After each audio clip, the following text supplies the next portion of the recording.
Bugün Zulkülçi Oğlu'nda büyüklü yankı күзетчилиги binası açıldı. Olarak bizden сюжетімізде.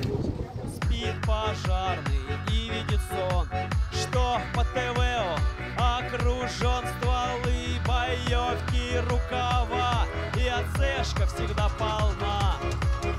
И Ночкар теперь не один, помогает ему робот 01. Все потушит, всех спасет, и на дежурстве круглый год. Только масла и солярки очень и очень много жрет огнеборцы.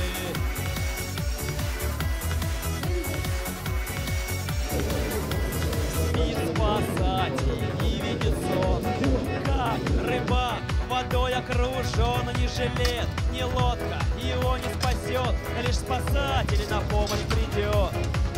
Он летит, он герой, впереди рука, и мигалка ему совсем не нужна. Дверь откроет, все распилит, и котенка спасет, и бабулю, если